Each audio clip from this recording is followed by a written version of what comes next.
Jangan lupa untuk subscribe YouTube channel Metro TV News dan nyalakan notifikasinya.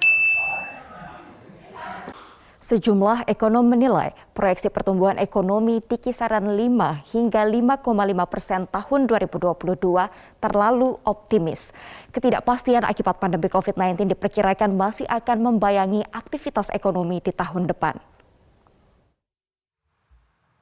Ekonom dan juga Wakil Direktur Indef Eko Sulistianto menilai proyeksi pertumbuhan ekonomi di kisaran 5 hingga 5,5% tahun 2022 yang disampaikan Presiden Joko Widodo dalam pidato Nota Keuangan di Gedung DPR terlalu optimis. Pergerakan masyarakat hingga bulan ini masih belum sepenuhnya pulih. Ketidakpastian akibat pandemi juga masih tinggi. Angka kasus positif dan kematian masih mengkhawatirkan. Vaksinasi yang tengah digenjot pemerintah juga masih di bawah rata-rata global. Sementara dari sisi kegiatan manufaktur yang merupakan kunci pemulihan ekonomi saat ini dalam zona kontraksi.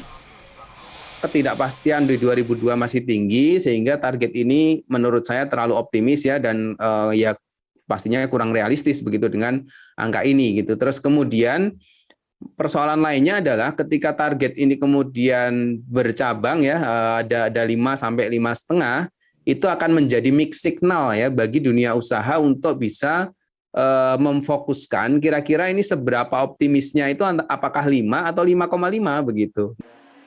Sementara Direktur Celios Bima Yudhistira menilai untuk mencapai target pertumbuhan di atas 5%, pemerintah harus fokus menyelesaikan masalah pandemi dan pemulihan daya beli serta mendorong kinerja ekspor dan investasi padat karya. Yang perlu diperhatikan adalah kekuatan dari sisi ekspor. Memang ada kenaikan permintaan dari negara-negara mitra dagang utama, tetapi faktor geopolitik, fluktuasi harga komoditas seperti yang dilihat karena faktor yang ada di Timur Tengah, ini turut mempengaruhi perkembangan perekonomian Indonesia pada tahun 2022.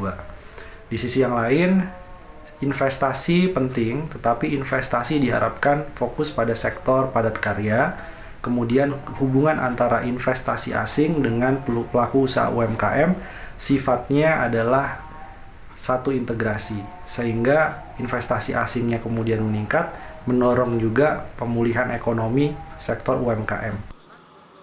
Ekonom senior Henry Saparini menyebut meski dibayangi pandemi, peluang untuk tumbuh lebih tinggi tahun 2022 sangat besar.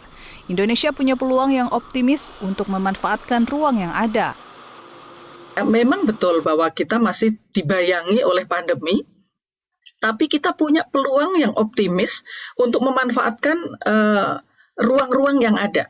Ya, kemudian yang kedua, pesan bahwa tahun 2022 ini akan terjadi recovery yang betul-betul ya, recovery dengan mendorong pertumbuhan yang inklusif.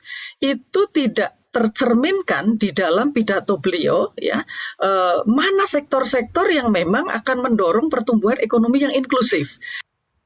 Dalam pidato Nota Keuangan RAPBN 2022, Presiden Joko Widodo mengakui tahun 2022 masih dihadapkan pada ketidakpastian yang tinggi, sehingga APBN harus antisipatif dan fleksibel, merespon ketidakpastian, namun harus tetap optimis dan berhati-hati.